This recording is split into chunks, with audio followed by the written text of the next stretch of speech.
Salut à tous et bienvenue dans cette vidéo. Aujourd'hui, nous allons parler de visa étudiant. Voilà une vidéo très importante qui va faire basculer votre procédure, notamment la procédure de demande de visa, qui est assez complexe et beaucoup d'étudiants ont des difficultés à comprendre parfois ce qu'il faut fournir comme document. Et donc, c'est l'objet de la vidéo de vous donner tous les documents dont vous aurez besoin pour effectuer votre demande de visa. Donc, on va aborder les documents dans leur globalité et je vais vous donner en même temps des explications. Voilà, on va être le plus explicite possible. Donc, je vous recommande de rester jusqu'à la fin de cette vidéo parce que les documents, vous devez les savoir et vous devez les avoir. C'est très important. Et un document oublié, bien évidemment, lors de sa demande de visa, c'est un risque de refus. Donc, la demande de visa, vous devez la faire soigneusement.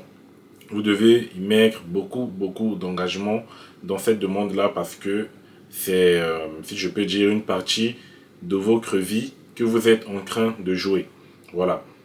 Et donc, sans trop bavarder, on va commencer rapidement, sans transition, sur les documents dont vous aurez besoin pour la demande de visa. Donc, bien évidemment, il y a certains documents que vous connaissez déjà, des documents assez basiques que tout le monde devrait avoir. Voilà. Et donc, il s'agit du... Je vais commencer par le passeport. Voilà. Donc, le passeport, c'est le document voilà, préalable qui enclenche la demande de visa. Si vous n'avez pas de passeport, vous ne pouvez pas faire de demande de visa. Donc, je vous recommande d'avoir un passeport qui a une durée de validité d'au moins 12 mois, c'est-à-dire d'au moins un an. Voilà, vu que vous venez en France pour une durée de 12 mois. Donc, si votre passeport a une durée inférieure à 12 mois, vous ne pourrez pas avoir eu un visa accordé. Donc, pour ceux dont les passeports arrivent déjà, dont la date de validité est proche, je vous recommande de les renouveler voilà, pour avoir un passeport assez neuf avec une longue période de validité. Voilà, là vous êtes tranquille et pas de souci. Bien évidemment, en plus du passeport, il vous faudra fournir le formulaire de demande de visa. Formulaire de demande de visa rempli sur le site internet France Visa. Donc il y aura également une vidéo dessus pour vous montrer comment vous devez remplir ce formulaire là. C'est assez spécifique avec beaucoup de détails, beaucoup d'informations. Donc il y aura une vidéo spécifique dessus dans les prochaines semaines. Voilà, on fera une vidéo dessus. Et donc par rapport au passeport, n'oubliez pas de faire bien évidemment la photocopie des 6 premières pages de votre passeport. Donc en fonction des pays, parfois c'est les 2 premières pages, parfois c'est les 4 premières pages. Donc ça dépend de là où vous êtes. Donc vous faites la photocopie du passeport selon votre pays. Et donc après le passeport, formulaire de demande de visa, il vous faudra fournir bien évidemment le récépissé de prise de rendez-vous. Donc si vous avez pris rendez-vous sur internet, vous fournissez le récépissé qui prouve que vous avez pris rendez-vous. Et donc dans certains pays comme par exemple dans les pays du Maghreb comme en Algérie et tout, j'ai vu qu'il y a déjà des rendez-vous proposés.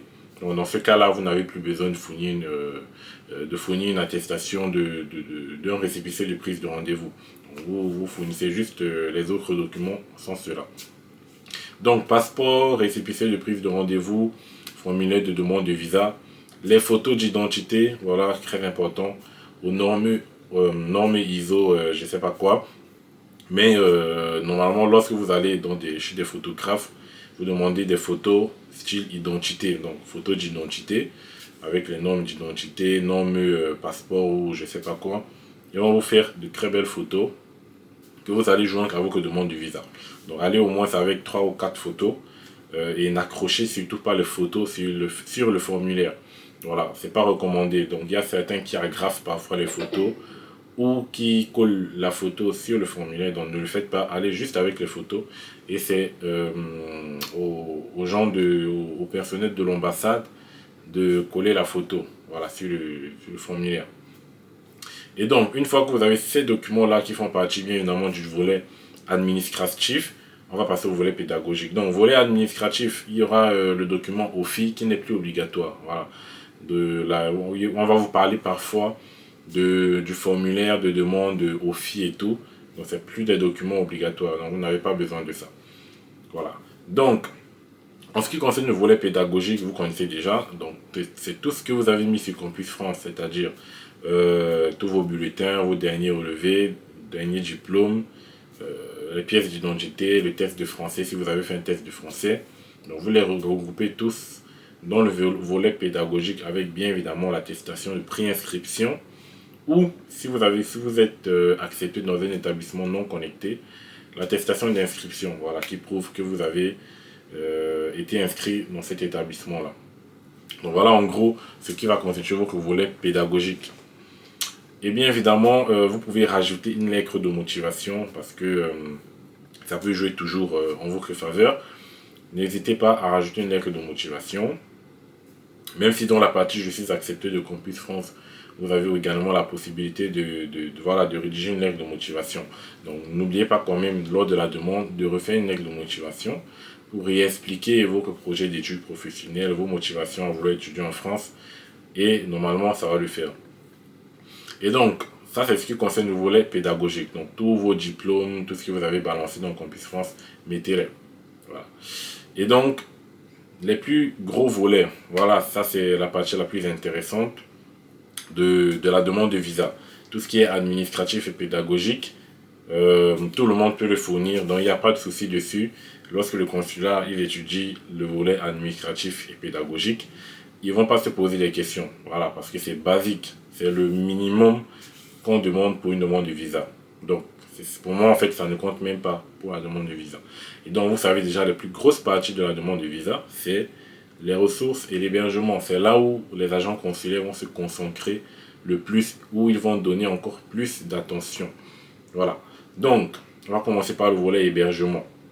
Donc là, restez attentifs parce que ça devient un peu plus intéressant. Le volet hébergement, vous avez plusieurs possibilités. Vous pouvez soit être hébergé par un répondant en France.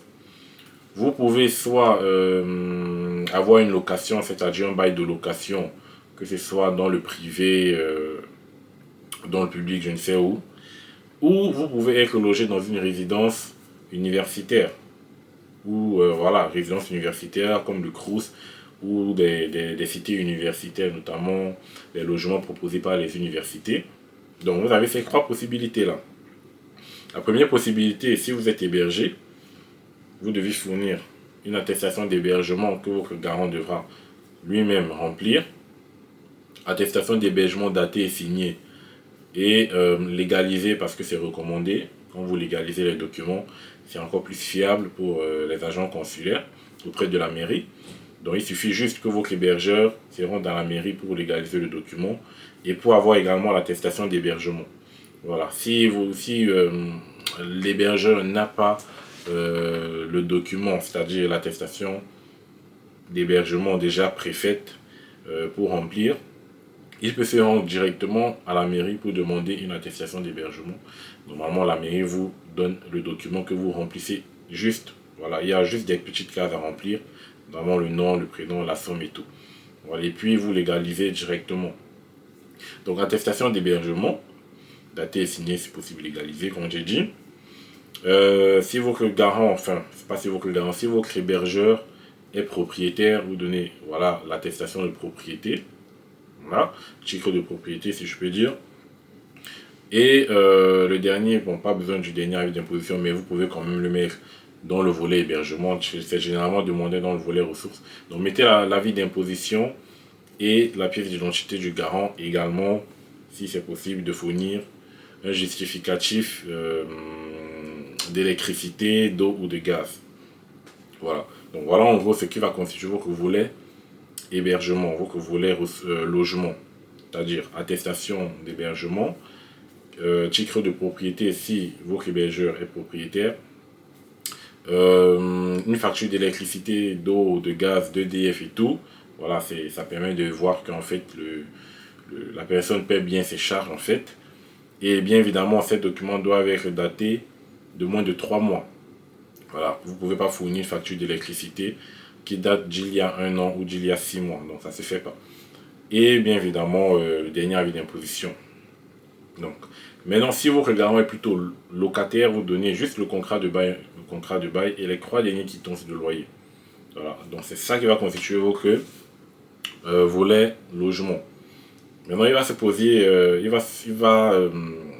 comment si je peux dire, il y aura certaines questions qui vont être posées, notamment est-ce que l'hébergeur a les capacités de vous recevoir dans son logement. Donc c'est une question notamment que les agents consulaires vont se poser. Parce que si votre hébergeur dispose d'un tout petit logement qui ne peut accueillir que par exemple 2 personnes et qu'il est déjà avec une autre personne dans le logement, normalement ça ne pourrait pas passer au niveau du visa. Voilà, et c'est souvent ça qui déclenche le motif 5. Donc tout cela, ce sont notamment des choses qu'on va expliquer un peu plus tard, voilà, le moment venu. Donc là, c'est vraiment pas le moment. Là, c'est juste pour vous donner une idée de ce qu'il faut pour la demande de visa. Donc, rassurez-vous au minimum et au préalable que votre hébergeur ait la surface raisonnable pour vous accueillir. Voilà. Avec bien évidemment en comptant déjà le nombre de personnes présentes dans le logement. Et donc, ça c'est le volet hébergement. Maintenant, le volet ressources. Volet ressources, vous avez également plusieurs possibilités. Vous pouvez soit vous autofinancer, vous pouvez soit passer par un garant, c'est-à-dire une prise en charge, et vous pouvez soit, voilà, c'est que les deux possibilités qui existent en fait. Voilà. Si vous vous autofinancez, voilà, vous fournissez juste l'attestation qui prouve que vous avez déposé les fonds à la banque, ou plutôt l'attestation de virement irrévocable. Voilà, vous fournissez juste ce document. Voilà, c'est avec une lettre, bien évidemment, vous expliquez bien au consulat que vous vous autofinancez à partir de telle ou telle ressource. Voilà, ils voudront toujours savoir d'où proviennent les fonds. Voilà, si vous avez eu à travailler quelque part et que c'est à partir de cet argent-là que vous avez fait vos AVI, vous justifiez bien évidemment avec les documents à l'appui, c'est-à-dire bulletin de salaire et relevé de compte bancaire. Voilà, donc ça prouvera que vous avez tiré, vous avez fait vos AVI à partir de vos ressources personnelles. Si c'est des membres de votre famille qui vous ont donné l'argent, juste sur une lettre, vous rédigez, vous demandez par exemple aux personnes qui vous ont aidé à vous financer, de rédiger une toute petite lettre qui stipule que voilà, j'atteste que j'ai fourni à mon neveu, à ma nièce, à ma cousine, je sais pas, 1000 euros pour pouvoir constituer son avis et tout. Voilà, un truc comme ça, c'est déjà un justificatif assez valable. Donc ça, c'est pour ceux qui s'autofinancent. Maintenant, pour ceux qui vont passer par la prise en charge, qui est assez controversée parce qu'il y a beaucoup de personnes qui pensent que la prise en charge ne marche pas, pourtant ça marche bel et bien. Donc, attestation de prise en charge, datée, signée et légalisée. L'attestation de prise en charge peut également s'obtenir auprès de la mairie de sa résidence. Voilà, vous datez et signez et vous légalisez. Vous fournissez également, votre garant doit également fournir son dernier avis d'imposition, ses 3 derniers bulletins de salaire, ses 3 derniers relevés bancaires et sa pièce d'identité. Voilà, donc voilà en gros les documents que devra fournir votre garant dans le cas d'une prise en charge. Et votre garant doit évidemment être solvable. Et il faudrait qu'il gagne. Voilà, il faudrait qu'il gagne au minimum 3 fois ce qu'il va vous donner. C'est généralement ce qu'on dit, c'est-à-dire 615 euros x 3 au minimum. Mais en ce qui concerne l'étude des ressources et tout, c'est assez compliqué parce que je vais vous expliquer cela dans une autre vidéo. Donc là, on ne va pas aborder dans les détails la solvabilité du garant, mais il y aura une vidéo spécifique que je ferai juste sur le garant et une autre vidéo juste sur l'hébergement parce que ce sont des sujets donc on ne peut pas aborder dans une seule vidéo. On ne peut pas aborder toute la demande du visa en une seule vidéo. Parce que vous voyez, on est déjà à 14 minutes. Et donc, ce serait impossible de parler de tout dans cette vidéo. Donc là, c'est juste le basique que je vous donne. Et donc, bien évidemment, il y a des étudiants qui sont également boursiers. Vous fournissez juste l'attestation de bourse. Voilà, c'est tout.